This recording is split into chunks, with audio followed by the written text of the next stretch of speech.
मध्ये एखाद्या महत्त्वाच्या इंजिनियरनी, एखाद्या कुशल इंजिनियरनी राज्य शासनाने या संदर्भात जर त्याच्या फिजिबिलिटी प्रमाणपत्र दिलेलं आहे तर त्या प्रकल्पावर ऑब्जेक्शन घेण्याचं काही कारण नाही। पण भविष्यामध्ये जर तिकडे दुर्घटना झाली, त्या ठिकाणी कुठे पूर आला, त्या ठिकाणी कुठलाही वादळ वारा आला आणि ती जर मूर्ती भंग पावली तर जे समस्त जो काही वारकरी संप्रदाय आहे, समस्त हिंदू समाज आहे, समस्त भारतीय समाज आहे, याची मनं दुखावली जाऊ नयेत, त्याच्यासाठी प्रिकॉशन घेणं गरजेचं आहे।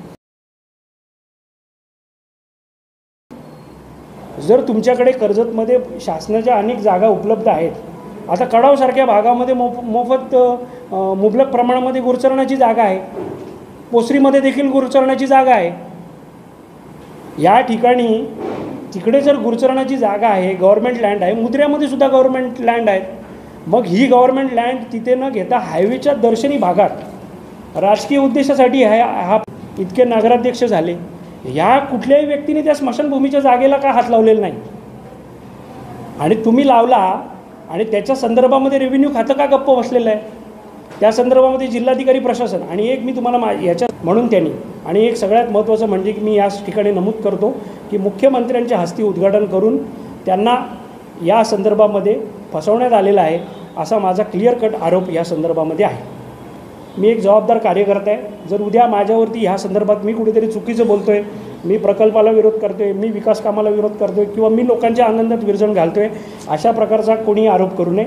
मी ह्याच्या संदर्भात क्लिअर कट माझी भूमिका मांडलेली आहे की पांडुरंगाची मूर्ती जर ती स्मशानभूमी असेल किंवा स्मशानभूमीच्या बाजूला असेल, पाटबंधारे विभागाची परमिशन घेऊन तुम्ही उभारलेली आहे का? आणि जर भविष्यात दुर्घटना झाली तर सरकारी अधिकाऱ्यांना जबाबदारी धरायचं का, नगरसेवकांना जबाबदार धरायचं का, लोकप्रतिनिधींना जबाबदार धरायचं? या संदर्भामध्ये आपण खुलासा करणं मध्ये जे काय शास्त्र आहे, धर्म आहे, त्याच्यामध्ये मी काय पडत नाही, कारण त्याच्या संदर्भामध्ये शासनाचे नियम आहेत, शासनाने योग्य रीतीनेच केला असणार अशा पद्धतीने माझी धार्मिक धारणा आहे। मी त्या संदर्भामध्ये कुठल्याही कॉन्स्टिट्यूशनल प्रोव्हिजनमध्ये जाणार नाही। पण माझी अशी विनंती आहे की जर ही भविष्यामध्ये 5-10 वर्षांनी, कारण आज लोकप्रतिनिधी कदाचित असतील, उद्या नसतील किंवा परत निवडून येतील, पण या संदर्भामध्ये याची जबाबदारी कोण घेणार आहे?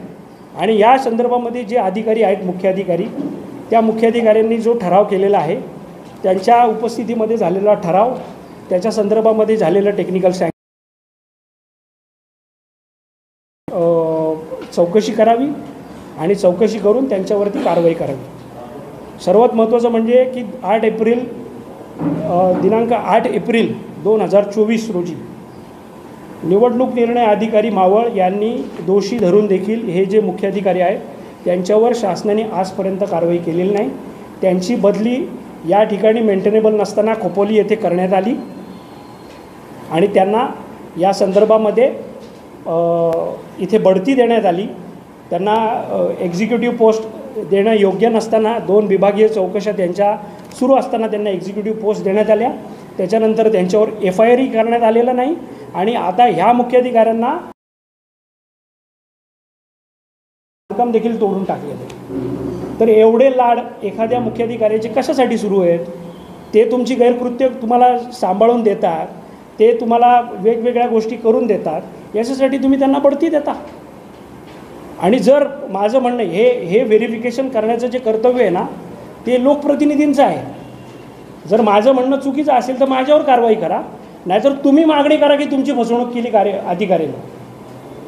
तुमची ती तयारी आहे का की तुम्ही त्याच्यावरती मागणी करा की अधिकाऱ्यांनी तुमची फसवणूक केलेली आहे? तर ही माझी भूमिका आहे आणि त्याच्या पोलीस स्टेशनला कंप्लेंट केलेली आहे की याच्या संदर्भात गुन्हा नोंदवण्यात यावा। दुसरा महत्त्वाचा मुद्दा की या ठिकाणी मला आज मी ही पत्रकार परिषद घेत होतो तर त्यावेळेला एका नागरिकांनी मला फोन करून सांगितलं की कर्जतमध्ये अत्यंत भयानक घटना घडलेल्या आहेत। त्या भयानक ज्या घटना घडलेल्या आहेत त्याच्यावरती अक्षरशः राज्याला धक्का देणाऱ्या आणि राज्याला या ठिकाणी कायद्या आणि सुव्यवस्थेला आव्हान देणाऱ्या 2 घटना घडलेल्या आहेत आणि गृह मंत्रालयाला या गोष्टीची किंचित कल्पना देखील देण्यात आलेली नाही, अशा भयानक घटना या कर्जतमध्ये घडलेल्या आहेत। एक आत्ता रिसेंटली घडलेली घटना आहे की मी या संदर्भात काल रात्रीच माननीय मुख्यमंत्री, उपमुख्यमंत्री राज्याचे माननीय देवेंद्र फडणवीसजी यांना पत्र लिहिलेलं आहे आणि त्यांना पत्र लिहून मी अशा पद्धतीने विनंती केलेली आहे की ह्या ज्या 2 घटना घडलेल्या आहेत त्याची चौकशी आपण करावी. आता कर्जतमध्ये काही दिवसांपूर्वी एका महिलेवरती हल्ला झाला होता गवणीमध्ये. तो हल्ला अशा ठिकाणी करण्यात आला की ज्या ठिकाणी CCTV नाही. हल्ला एकदम प्लॅनिंगने करण्यात आला. प्लॅनिंगने हल्ला झाल्यावरती त्या संदर्भामध्ये तिच्या पतीला अटक करण्यात आली आणि मग त्याच्यानंतर जो पोलिसांनी जो काही तपास केला आहे तो त्यांनी केला. ती महिला आज सुखरूप वाचलेली आहे. त्याच्याबद्दल देवाचे आभारच मानायला पाहिजे. पण त्याच्यानंतर तो हल्ला झाला त्याचं जे व्हेरिफिकेशन आहे ते पोलिसांनी 307चा गंभीर गुन्हा, ती महिला मृत्यूशी झुंजत येत होती, तर पोलिसांनी तो गुन्हा LCBकडनं तपासायला पाहिजे होता. LCBकडनं तपासायला पाहिजे होता किंवा स्टेट CIDकडनं त्याचं इन्व्हेस्टिगेशन व्हायला पाहिजे होतं. पोलिसांनी त्याच्यामध्ये काही इन्व्हेस्टिगेशन केलं नाही. पोलीस म्हणाले की हिच्या पतीने गुन्हा स्वीकारला आहे म्हणजे फर्दर इन्व्हेस्टिगेशनची गरज नाही. आता या संदर्भात दुसऱ्या दिवशी पळसदरीच्या तलावामध्ये एक डेड बॉडी सापडून आली आणि ही जी डेड बॉडी आहे ती डेड बॉडी कुठल्या व्यक्तीची आहे, त्याला कोणी मारून ठेवलं का त्याने आत्महत्या केली आहे याचा खुलासा आजपर्यंत कुठेही वृत्तपत्रात छापून आलेला नाही. प्रेसलासुद्धा याची कल्पना नाही आणि ही भयानक घटना आहे. मी गृहमंत्रालयाचं आज या पत्रकार परिषदेमध्ये इथे लक्ष वेधत आहे. त्याच्यानंतर दुसरी घटना जी घडलेली आहे ती आहे पूर्वी भारतीय जनता पक्षाचं काम करणाऱ्या आणि नंतर शिंदे गटाचं काम करणाऱ्या एक आरती माळवे नामक महिलेची. ही महिला मुद्रे येथे राहत होती आणि रेग्युलर श्री स्वामी समर्थांचं दर्शन घ्यायला पळसदेरीला जात होती. या महिलेचा ॲक्सिडेंट झाला. तिचा ॲक्सिडेंट झाला का तिचा मृत्यू कशा पद्धतीने झाला, तिचं पोस्टमॉर्टम कुठे झालं आणि त्या संदर्भात त्या महिलेला तिचा ॲक्सिडेंट होऊन त्याच्यापर्यंत आजपर्यंत आरोपीचा तपास का लागला नाही आणि आरोपीचा तपास लागलाच नाही. वरतून या संदर्भात ती जर महिला शिंदे गटाची कार्यकर्ता होती तर या संदर्भात शिंदे गटाचे आमदार यांनी मागणी का नाही केली याची इन्व्हेस्टिगेशन करा म्हणून. त्यामुळे तुमच्या पक्षाची महिला जर एखादी तिचा जर मृत्यू होतो, मी जर भारतीय जनता पक्षाचा कार्यकर्ता आहे, माझ्या भारतीय जनता पक्षाच्या कार्यकर्त्याला जर कोणी विचारलं किंवा त्याला कोणी त्रास दिला, त्याला कोणी धमकी दिली, तर माझं हे कर्तव्य आहे की मी या संदर्भामध्ये कायदेशीर कारवाई करीन. मी फक्त पक्षासाठी संदर्भामध्ये जर कुठले इन्व्हेस्टिगेशन केलं नसेल आणि महाराष्ट्रामध्ये अशा पद्धतीने जर त्या महिलेच्या मृत्यूची इन्व्हेस्टिगेशनच होत नसेल तर ही भयानक घटना कर्जतमध्ये घडलेली आहे. आणि जशा पद्धतीने पुण्याला त्या घटनेचं लक्ष वेधलं गेलं त्यामुळे ही पळसदरी डॅममध्ये सापडलेली डेड बॉडी आणि त्याच्यानंतर ह्या महिलेचा झालेला मृत्यू याची स्टेट CID किंवा CBIकडून इन्व्हेस्टिगेशन करा अशी मी मागणी मुख्यमंत्री आणि उपमुख्यमंत्र्यांकडे केलेली आहे. कारण जर एखाद्या राजकीय कार्यकर्त्या महिलेवरती अशा पद्धतीचा प्रसंग ओढू शकतो तर हा प्रसंग कुठल्याही सर्वसामान्य माणसावर ओढू शकतो. याची दक्षता ही उपमुख्यमंत्री यांनी आणि मुख्यमंत्री यांनी घ्यावी. याच्यामध्ये कुठल्याही प्रकारचा राजकीय हस्तक्षेप त्यांनी सहन करू नये अशी माझी कळकळीची विनंती आहे. आणि सगळ्यात महत्त्वाचं म्हणजे गेले अनेक दिवस मी व्यायामशाळेचं प्रकरण गेले 5 वर्ष माझी लिगल प्रोसेस त्याच्यामध्ये सुरू आहे. यावेळेला मी वेळोवेळेला आजपर्यंत जेवढे जिल्हाधिकारी होते त्यांच्याशी बोलणं केलं. यावेळेला आत्ताचे सध्याचे जिल्हाधिकारी आहेत ह्यांच्याशी सुद्धा मी काल फोनवर बोलणं केलेलं आहे. काल मी SP महोदय यांच्याशी सुद्धा बोलणं केलेलं आहे. या संदर्भात फोर्जरीचा गुन्हा घडून तिकडे अनधिकृत बांधकाम होऊन त्या ठिकाणी चुकीच्या पद्धतीने बांधकामाचा प्लॅन पास होऊन त्यामध्ये कारवाई होत नाही आणि त्यामध्ये मी कारवाई करू नये किंवा त्याच्यामध्ये लिगल प्रोसेस होऊ नये म्हणून गेले 5 वर्ष माझ्यावरती महेंद्र थोरवे आमदार यांच्याकडनं दबाव सुरू आहे. मी माझी कायदेशीर लढाई लढू नये का, तो माझा संवैधानिक अधिकार आहे. मी त्या संदर्भामध्ये कर्जत पोलीस स्टेशनला कंप्लेंट केली की ह्यामध्ये जे गाळे रजिस्ट्रेशन झालेत त्याच्यामध्ये आमदारांचा काय इथं संबंध आहे याची इन्व्हेस्टिगेशन करा. आणि माझ्या जीवाला त्यांच्याकडून धोका संभवतो तर त्याच्या संदर्भामध्ये मी पत्र दिलेलं आहे. 4 महिने झाले. आत्तापर्यंत मी 1 महिन्यापूर्वी कंप्लेंट दिली. याच्यामध्ये साधी CRPC 154 सुद्धा माझं स्टेटमेंट घेतलं जात नाही. आणि भविष्यामध्ये जर माझ्या जीवाला काही बरं वाईट झालं तर त्याच्यासाठी क्लिअर कट हे लोकप्रतिनिधी जबाबदार असतील अशा पद्धतीची मी तक्रार दाखल केलेली आहे. पोलीस प्रशासन, रायगड जिल्हा पोलीस प्रशासन हे आमदारांच्या दहशतीखाली काम करते। 4 महिने कंप्लेंट देऊन जर एखाद्या गुन्ह्याचं तुम्ही इन्व्हेस्टिगेशन करत नसाल आणि मी जर एक जबाबदार पदाधिकारी, वकील आणि भाजपचा कार्यकर्ता असून माझ्यावरती अशी वेळ येते, तर मग सर्वसामान्यांची काय अवस्था असणार आहे? त्यामुळे माझी कळकळीची हात जोडून विनंती मी देवेंद्र फडणवीस साहेबांना करतो की ही 2 प्रकरणं, त्याच्यानंतरचं हे प्रकरण आणि आत्तापर्यंत त्या हुतात्मा कोतवाल व्यायाम मंदिराच्या संदर्भात झालेले जे काही कागदपत्रांचे व्यवहार आहेत, याच्या संदर्भामध्ये राज्य शासनाकडनं समिती बसवावी। जिल्हाधिकाऱ्यांची समिती याच्यावरती बसलेली होती, त्यांनी माझी कुठल्या प्रकारची हिअरिंग घेतली नाही। याच्या संदर्भात माझ्या विरोधात कोर्टातसुद्धा बाजू मांडली।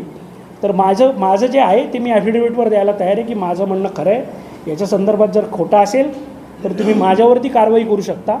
जे कोण आहेत याच्या संदर्भात इन्व्हेस्टिगेशन ते करू शकतात आणि माझ्याकडे मी गोष्ट पुराव्याशिवाय बोलत नाही। माझ्याकडे ज्या गोष्टीचे पुरावे आहेत त्याच गोष्टी मी बोलायला तयार आहे। आणि आज माझ्यावरती पत्रकार परिषदेची वेळ आली,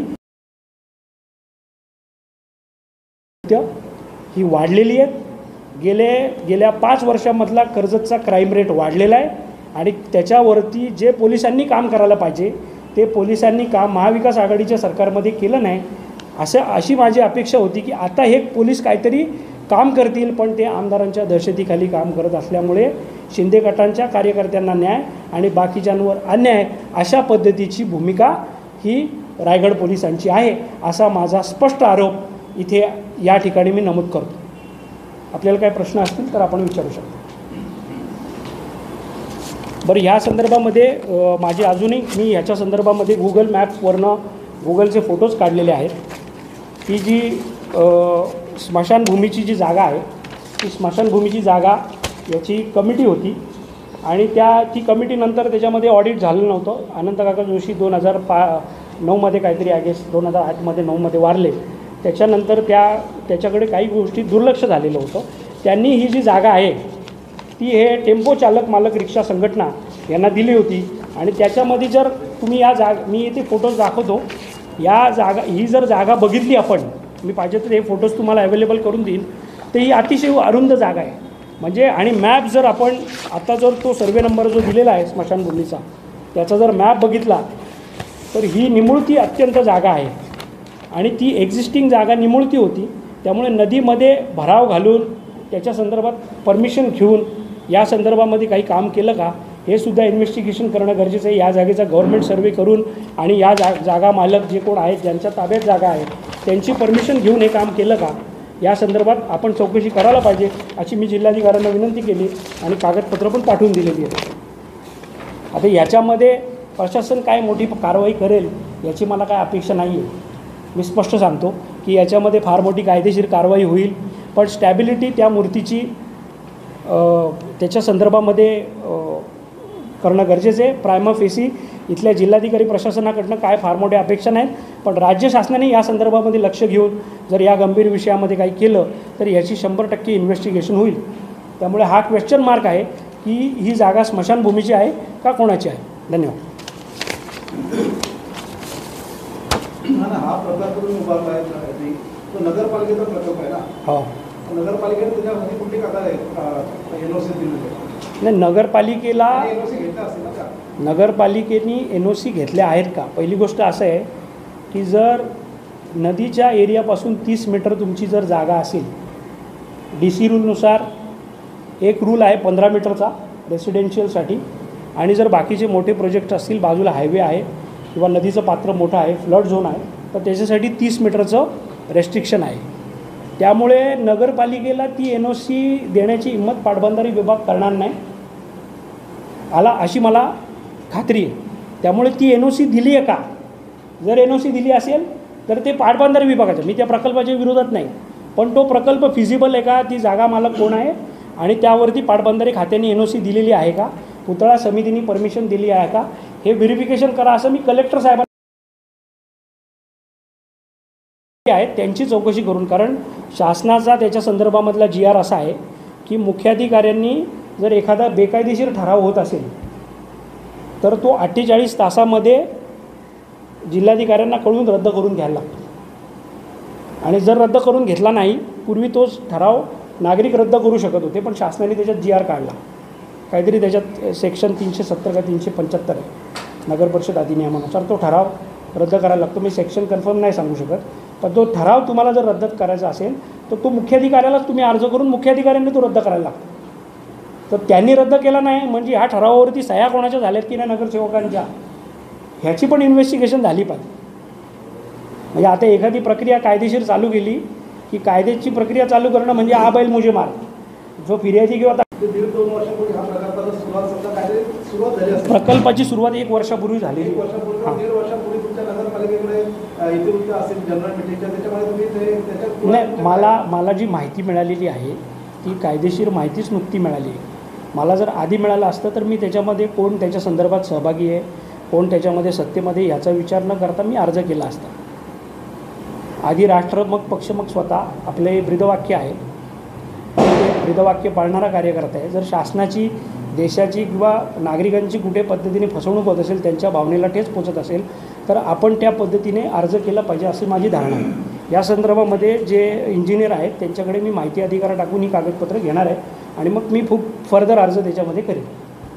असंही बोललं जाईल की आता लोकसभा होऊन गेली, त्याच्यानंतर असं सविस्तर आपण विषय घेत आहे, याही चर्चाही होऊ शकतात. नाही, लोकसभा मी ऑलरेडी लोकसभा होण्याच्या आधी म्हणजे लोकसभा निवडणूक होण्याच्या आधी देखील खोपोली नगरपालिकेचे जे मुख्याधिकारी आहेत त्याच्यामध्ये 26 टेंडर्स ज्या दिवशी 16 तारखेला प्रसिद्ध झाले त्याच्या संदर्भात सुद्धा मी तक्रार केलेली आहे. याच्यामध्ये माझ्यावरती बऱ्याच प्रकारे दबाव आला, मला बऱ्याच प्रकारे आमिष आले, त्यामध्ये मी कुठेही मागे हटलेलो नाही. त्यामुळे हा विषय लोकसभेनंतर येतो आहे तर तो योगायोग आहे. मला जर करायचं असतं तर मी आधीच केलं असतं. मला जर माहिती असतं या संदर्भामध्ये, मला माहिती नुकती मिळाली त्यामुळे मी नवीन आता हा विषय घेतलेला आहे. त्याच्यामध्ये लोकसभेच्या निवडणुकीचा काही संबंध येत नाही. लोकसभा निवडणुकीचा संबंध नाही माहीत तुम्हाला. त्याच्यामध्ये लोकांचं म्हणणं काय आहे, समाज माध्यमांसमोर की लोकसभा निवडणुकीला भाजपाला, तुम्ही भाजपचे पदाधिकारी आहे, Yes. भाजपला मान्य नरेंद्र मोदी यांना पंतप्रधान करायचं म्हणून भाजप त्या दृष्टीने काम करत होते. आता तुमची लोकसभा निवडणूक झाली माहिती, तुमचं काम झालं आणि आत्ता विधानसभा निवडणुकीला इथले स्थानिक आमदार पुन्हा लढण्याच्या तयारीत आहे. त्यामुळे तुम्ही भाजप आणि तुमचं या दृष्टीने राजकीय दृष्टीने हा विषय निघाला की काय असं जनतेचं म्हणणं आहे. मी जरी भारतीय जनता पक्षाचा पदाधिकारी असलो तरी मला जी आंदोलनं करायला लागतात ती मी वैयक्तिक करतो. मी आजपर्यंत जी व्यायामशाळेचं माझ्या संदर्भातली जी काही लिगल प्रोसेस सुरू आहे त्याच्यामध्ये भारतीय जनता पक्षाची आज इंजिनियरचं नगरपालिकेच्या मी इन्क्वायरी लावून निलंबन केलं. ती कारवाई जी आहे ती भारतीय जनता पक्षामध्ये मी येण्याच्या पूर्वीची कारवाई, त्याच्यानंतर त्याचं निलंबन झालेलं आहे. त्याच्या संदर्भात सुद्धा मी मदत कुठली मागितलेली नाही. मी ज्या वेळेला विरोधी पक्षामध्ये म्हणजे भारतीय जनता पक्ष विरोधी पक्षात होता त्यावेळेला मी 2 मंत्र्यांची तक्रार दाखल केली होती. आपल्याला कदाचित माहिती असेल, नवाब मलिक आणि ते राऊत यांनी जी गैरवक्तव्य केली होती त्याच्या संदर्भामध्ये मी गुन्हा दाखल करावा अशा पद्धतीच्या पोलीस तक्रार केल्या होत्या. या संदर्भात सुद्धा मला पक्षाने काय सांगितलेलं नाही. मी ज्या वेळेला भूमिका मांडतो ती वटवण्याची भूमिका माझी असते. या संदर्भामध्ये मी कायदेशीर कारवाई करण्याचं ठरवलं असेल तर ती माझी वैयक्तिक भूमिका आहे. मी पक्षाचा पदाधिकारी जरूर आहे, त्याच्यामध्ये आमचं त्यांच्याबरोबर अलायन्स आहे ते बरोबर आहे. पण कदाचित मला जर उद्या पक्षाने सांगितलं की तुम्ही युतीचं काम करा, महेंद्र थोरवेंचं काम करा, तर मी महेंद्र थोरवेंचं काम करणार नाही. माझ्या मागे जी काही 2, 5, 10, 25, 50 मतदान असेल त्या लोकांना मी 100% आवाहन करेन की तुम्ही महेंद्र थोरवेंच्या विरोधात मतदान करा. कारण या गेल्या 5 वर्षात माझ्या बाबतीमध्ये जो अन्याय झालेला आहे आणि मी ते व्यायामशाळेच्या प्रकरणामध्ये ज्या पद्धतीने जेवढे जिल्हाधिकारी आहेत, प्रांताधिकारी आहेत, तहसीलदार आहेत, मुख्याधिकारी आहेत, उपजिल्हाधिकारी सामान्य प्रशासन आहे, जिल्हा प्रशासकीय अधिकारी आहेत, रायगड जिल्ह्याचे आत्तापर्यंत जे पोलीस DYSP यांनी विभागीय आयुक्तांकडे आता अपील पेंडिंग आहे, त्यांनी ज्या पद्धतीने माझ्या विरोधात बाजू मांडल्या त्यावेळेला मला कुठेतरी ही माहिती मिळालेली आहे की त्यामध्ये अडथळा कोण आणते आणि त्याचीच इन्व्हेस्टिगेशन मी मागतो ना. मी गैर काय करतो. त्यामुळे मी माझ्या वैयक्तिक भूमिकेपर्यंत आलेले. त्याच्यावरती माझ्यावर काय कारवाई होईल तर माझ्यावरती 6 वर्षासाठी पक्षातून माझं एक्सप्लेनेशन होऊ शकतं. ह्या एकदम मी सारासार विचार करून आज कुठल्याही नेत्याला या संदर्भात सांगितलं नाही की मी पत्रकार परिषद घेतो. मला आज जे सत्य वाटतं आहे, पक्षाचं जे ब्रीदवाक्य की आधी राष्ट्र मग पक्ष मग स्वतः, त्यानुसार मी ही माझी भूमिका मांडतो आहे. जर मी त्या ठिकाणी जर स्मशानभूमीची जागा निघाली नाही तर तो प्रशासनाचा वैयक्तिक भाग असेल, त्याच्यात आपण इन्व्हेस्टिगेशन लावू, आपण ज्युडिशियल प्रोसेस त्याच्यामध्ये फॉलो करू. पण राजकीय उद्देशाने कुठेतरी चालले किंवा त्यांना बदनाम करण्यासाठी चालले. त्यामुळे मला आज या मॅटरचं मेरिट मला लक्षात येतं की आणि आव्हान ती जी दिलेली असतात. आज भारतीय जनता पक्ष हा शिंदे गटापेक्षा मोठा आणि प्राबल्यवादी पक्ष या मतदारसंघात आहे. त्यामुळे मला त्यांना आव्हान देण्यासाठी काही करण्याचं नाही. एवढंच. आपण म्हणजे इतर कोणी वक्तव्य केले तर आपण तक्रार करता. काही दिवसापूर्वी आपण पत्रकारांवरती काही आपली भाषा आपण वापरली ते आपण मागे घ्यावी ही मी सर्वांच्या वतीने आपल्याला मागणी करतो. मी परत सांगतो, मी त्याच्यावरती मी एक वाक्य वापरलं होतं ग्रुपवरती की कोणी ह्या ठिकाणी हाडाचा पत्रकार जिवंत आहे का, आय गेस. मी हा क्वेश्चन मार्क विचारलेला आहे. याच्यामध्ये पत्रकारांना दुखावण्याचा कुठलाही माझा हेतू नव्हता. मी क्लिअरली तुम्हाला सांगतो की आज ही जेवढं शक्तिस्थानं आहेत, शक्ती प्राबल्य ज्यांचं आहे, 2-2 मर्डर होऊन आपण याच्या संदर्भामध्ये जी शोध पत्रकारिता म्हणतात, जे विविध चॅनल्सवर दाखवतात की याच्यात इन्व्हेस्टिगेशन करून याच्या खोलात शिरणं, एक विषय एक महिना लावून धरणं. मला माहिती प्रत्येकाची काय आर्थिक परिस्थिती नसते, प्रत्येकाला या संदर्भामध्ये लढाई करणं शक्य नसतं. त्यामुळे मी उद्वेगाने ती गोष्ट बोलून गेलो. कारण इथे जर ही घटना 2 या अशा इन्व्हेस्टिगेशन मुंबईमध्ये जर झालं असतं, या घटना जर पुण्यामध्ये झाल्या असत्या ॲक्सिडेंटच्या, तर कर्जतमध्ये त्याच्या संदर्भामध्ये इलेक्ट्रॉनिक माध्यमं आज पोचू शकलेलं नाही. त्यामुळे मी एकटाच कार्यकर्ता आहे की जो विविध विषयामध्ये भांडतो आणि त्याच्यामध्ये जर मला त्याच्यामध्ये जर साथ लाभत नसेल तर मी ते आव्हान म्हणून बोललो होतो. याच्यामध्ये मला दुखावण्याचा कोणाला उद्देश नव्हता, हे मी क्लिअर करतो. साहेब, आपल्या म्हणण्यानुसार आता म्हणजे मेसेज होता की जी जागा आहे विठ्ठल मंदिर तिथे तुम्ही म्हणजे असं व्यवहार किंवा लहान बाळाचं ती जागा आहे विठ्ठल मंदिर त्याच मूर्ती स्थापन. मूर्ती ज्या ठिकाणी स्थापन केलेली आहे त्या ठिकाणी मला माझ्या माहितीमध्ये लहानपणापासून मी बघत आलेलो आहे की ज्या वेळेला एखादं बेवारस प्रेत म्हणजे ती स्मशानभूमीसाठी राखीव ठेवण्यामागे ती जागाचा काहीतरी पूर्वापर उद्देश असलेला आहे. आजपर्यंत बघा तुम्ही, तिथे कुठल्या प्रकारचं मंगल कार्य झालेलं नव्हतं आणि तिथे टेम्पोसाठी ती जागा होती. आणि ज्या वेळेला नदीपात्राचं रुंदीकरण करण्यात आलं, सुरेश भाऊंच्या काळामध्ये ज्या वेळेला तिकडे गाळ काढण्यात आला, त्यावेळेला प्रत्यक्षदर्शी लोक आहेत की ज्यांनी बघितलेत की तिकडे डेड बॉडीज सापडलेल्या आहेत. आता पांडुरंगाला इथं कुठं बोल लागू नयेत. आपली काय त्यावेळेला आपण फार सूक्ष्म आहोत. पांडुरंगच त्याचा समाचार घेईल असं मला वाटतं. आणि त्या ठिकाणी विधिवत तुम्ही पूजा केली. दक्षिणी यमाची दिशा आहे, दक्षिणेला तोंड करून पूजा करायची नसते. माझं जे काही छोटंसं ज्ञान आहे त्याच्यामध्ये मी तुम्हाला सांगतो. आणि तर पूर्व पश्चिम जर ती मूर्ती बसवली असती तर त्याच्या संदर्भामध्ये ती वाऱ्याने कदाचित डॅमेज होऊ शकलेली असते. दुसरी गोष्ट की फायबरचं मूर्ती बसून त्याच्यामध्ये शास्त्र पण आहे, शास्त्रात आपण शिरायचं नाही, धर्माच्या बाबतीत आपण शिरू नये आणि शासकीय अधिकाऱ्यांना धर्मामध्ये गोंधळ घालण्याचा कोणी अधिकार दिलेला नाही असं मला वाटतं. त्यामुळे आज पांडुरंगाच्या मूर्ती जिथे कुठे आहेत, हा ते एक प्रतीक म्हणून आपण जर बघितलं 5 फुटाची बनवा, त्या ठिकाणी मंदिरांची प्रतिकृती बनवली असती एक प्रतीकात्मक. त्या ठिकाणी ज्या वेळेला धर्म येतो त्यावेळेला धार्मिक भावना दुखावण्याचा प्रकार होतो. त्यामुळे शासनाने या दृष्टीने विचार करायला पाहिजे की याच्यामध्ये शास्त्र काय आहे ते शासन पाळू शकत नाही. शास्त्र पाळण्याची जबाबदारी आपली आहे, ती पब्लिक प्रॉपर्टी आहे, ती जपण्याची जबाबदारी आपली आहे. उद्या जर पांडुरंगाच्या मूर्तीला काय झालं तर आपलं नुकसान होणार आहे. त्यामुळे त्याच्या संदर्भामध्ये योग्य तक्रारी दाखल करणं. आणि बघा, मी त्या प्रकल्पाच्या विरोधात नाही तर डिमॉलिश करावं असं मी आत्तापर्यंत म्हणत नाही आणि म्हणणारही नाही. कारण एकदा प्रकल्प उभा राहिला, फक्त जर भविष्यात जर काही नुकसान झालं तर या संदर्भात त्याची जी वसुली आहे त्या प्रकल्पाची किंवा पुरामध्ये ते गेलं तर त्याची वसुली ह्या जे जबाबदार याच्यामधले अधिकारी आहेत त्यांच्या पगारातनं करावी अशी मी तक्रार दाखल केली. बोला. त्याच्यामध्ये खरे दोषी नगर परिषद आहे की जिल्हाधिकारी? काय वाटतं याच्यामध्ये नगर परिषद दोषी आहे. आता ही जी जागा आहे ही गव्हर्नमेंटची दाखवते.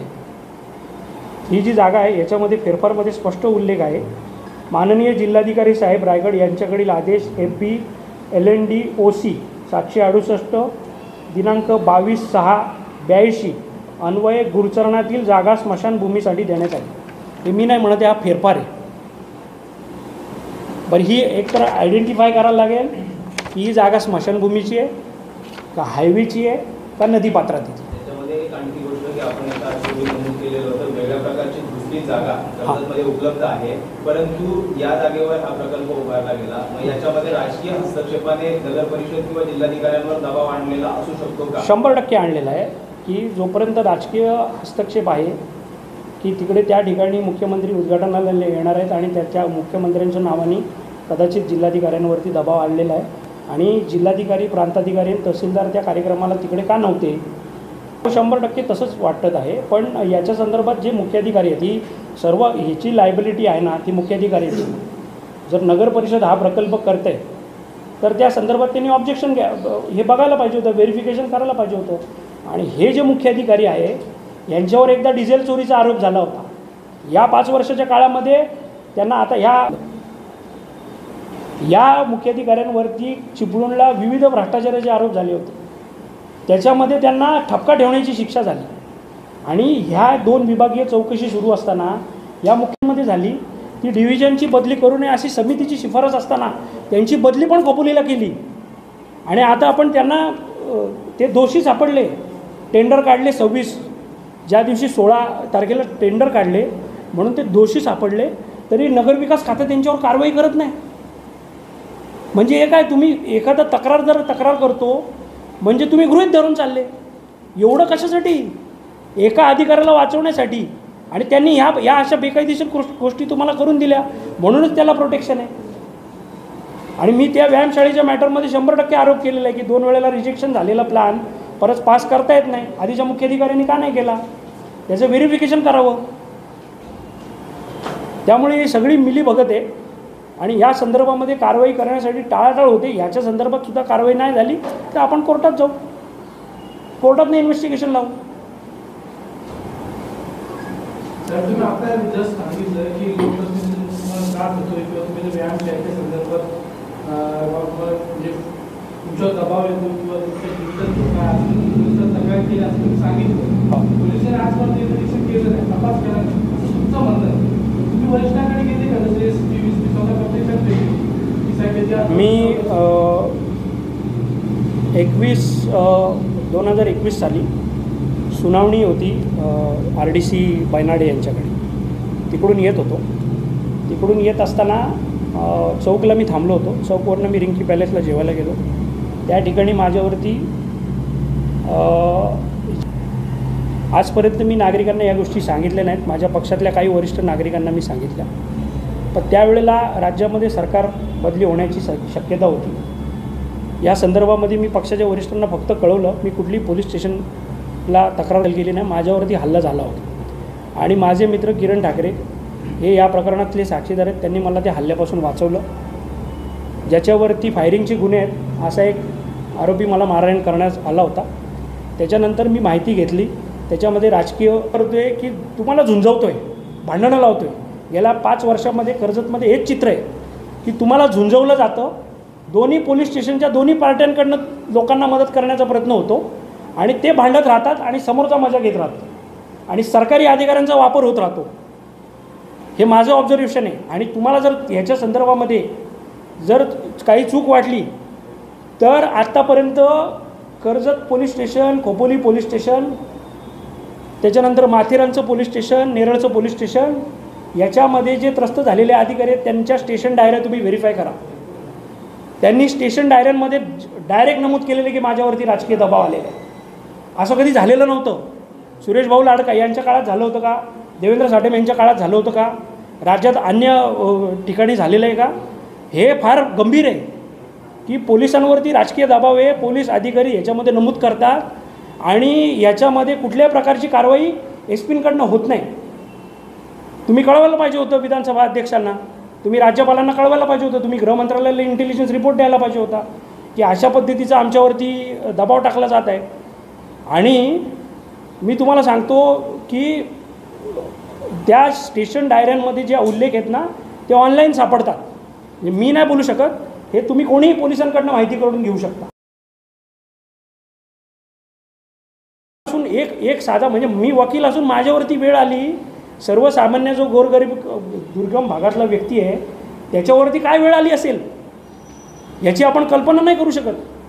2-2 मर्डर्स, 2-2 त्याच्या संदर्भामध्ये ॲक्सिडेंटच्या बाबत इन्व्हेस्टिगेशन होत नाही.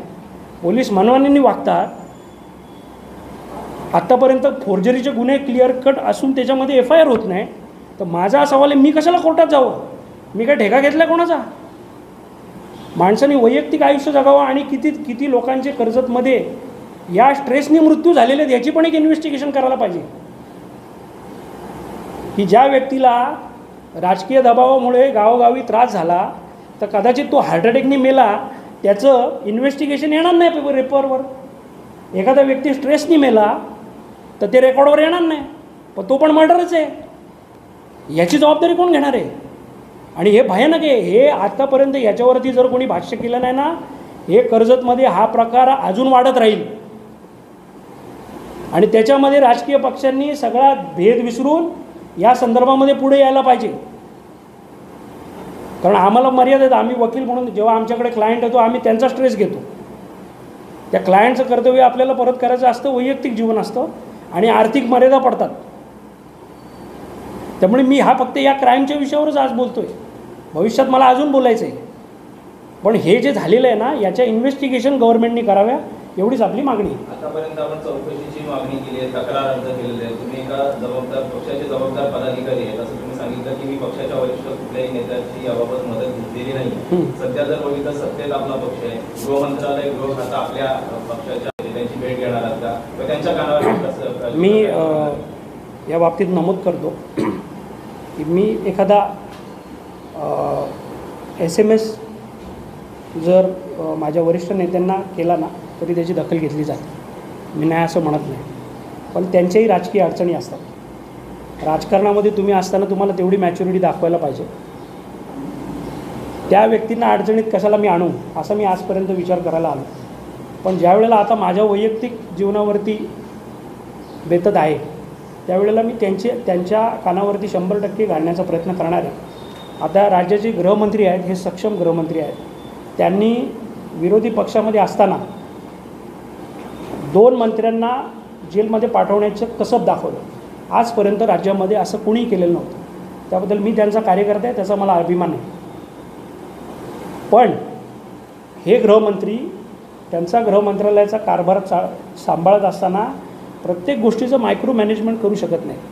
कधी कधी काय होतं की आमच्या पक्षाच्या लोकांवर सुद्धा चुकून गुन्हे दाखल होतात. हे पोलीस अधिकारी कुठल्या माइंडचे असतात, कुठल्या राजकीय पक्षाशी संदर्भात असतात ते आपण सांगू शकत नाही. आता रायगडच्या SP-वरती जर मुख्यमंत्र्यांचा दबाव असेल तर त्याच्यावरती काउंटर करताना गृहमंत्रालयाची अडचण होऊ शकते.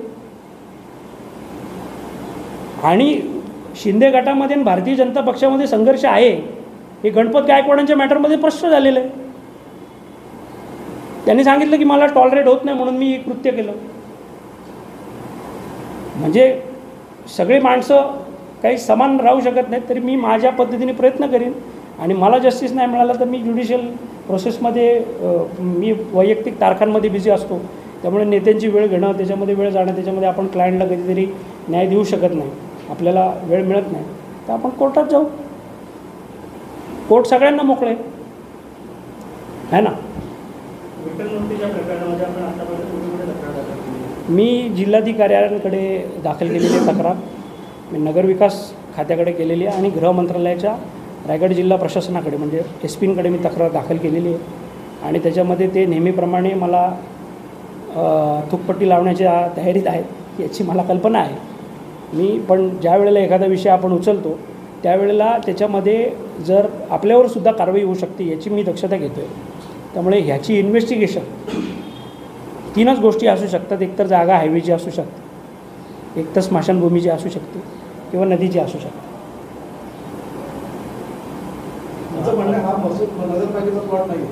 हा प्लॉट महसूलचा आहे. याच्या संदर्भात तो स्मशानभूमीला 7/12चा जो मुख्य अधिकार आहे त्याच्यामध्ये इतर अधिकारामध्ये फेरफाराचं वर्णन आहे आणि जागा स्मशानभूमीची आहे. तिथली जागा नव्हतं की जर ही जी पांडुरंगाची मूर्ती आहे ती जर कचेरीवरती जिल्हा परिषद कार्यालयाची इथे जर तिथे उभी केली असती तर ट्रेनमध्ये येणाऱ्या प्रत्येक व्यक्तीने ती बघितली असती.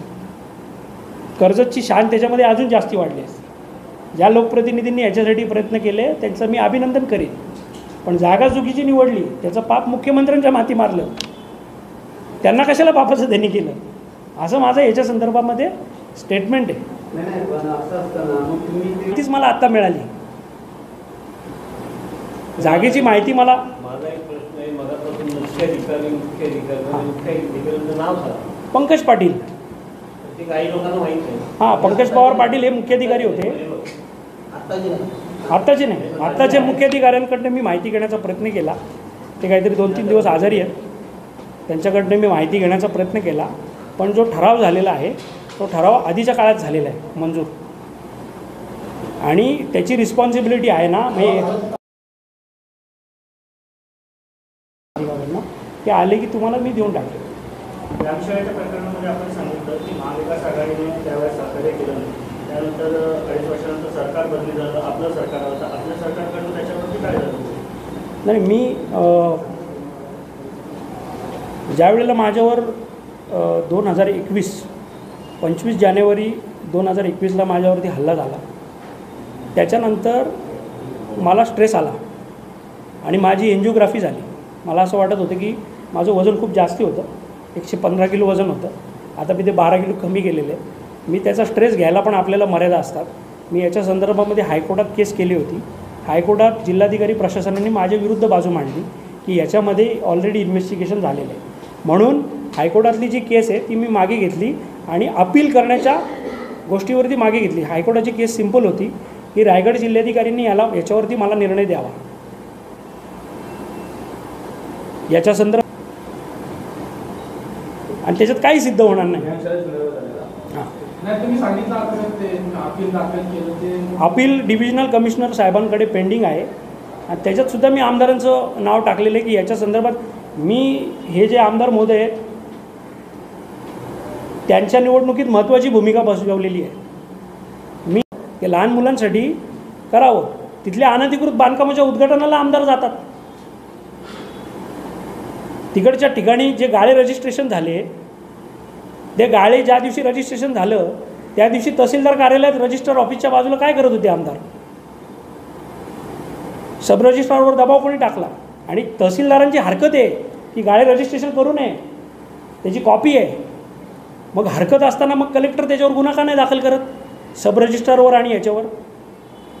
म्हणजे आम्ही फाईट करायला येडे, तुम्ही गव्हर्नमेंटच्या प्रॉपर्ट्या खाणार, सरकारी अधिकारी सगळे मिळून खाणार, आणि हे एक तहसीलदार आणि एक मुख्याधिकाऱ्याला वाचवण्यासाठी सगळं चालू आहे. आता ती जागा ऑक्युपन्सी 2ची आहे. ऑक्युपन्सी 2 ही ऑक्युपन्सी 2च ठेवावी. ती जागा भाडेपट्ट्यानेच द्यावी असा नियम आहे. आणि ती 2020ला मालकी हक्काने दिली, 2018ला. 2020ला शासनाने GR काढला, लक्षवेधी झाली. शासनाने सांगितले की त्याच्या संदर्भात आम्ही कारवाई करतो, तहसीलदार प्रांत कारवाई करतील, माहिती देतील. 2 वेळेला प्लॅन रिजेक्ट झाला. एक गुन्हा अनधिकृत बांधकामाचा नोंदवला गेला, आणि हा गुन्हा दाखल असताना 2 वेळेला प्लॅन रिजेक्ट केलेला असताना तोच गुन्हा त्याच्या संदर्भात परत तो प्लॅन पास होतो. त्याच्यात MRTP 47नुसार तुम्हाला अपील करायचं UDमध्ये. आणि चौकशी समितीची जी काही लोक होते त्यांनी मला सांगितलं की आमच्यावरती दबाव आहे, त्यामुळे आम्ही तुम्हाला न्याय देणार नाही, तुम्ही कोर्टात जा. जिल्हाधिकारी निधी चौधरी होते, त्यांनी पण मला सांगितलं की तुमचं जर खरं आहे तर तुम्ही कोर्टात जा. मग तुम्हाला काय पगार दिला आहे तो काय हजामत करायला देते गव्हर्नमेंटचा पगार? तुम्ही त्याच्यात कारवाई करत नाही. एक राजरोसप्रमाणे गव्हर्नमेंटचं मैदान असलेल्या जागेवरती प्लॅन पण जिम्नॅशियमचा आहे. आता गाळ्याची परमिशनच नाही, मी तुम्हाला आत्ता पण ओसी द्यायला तयार आहे.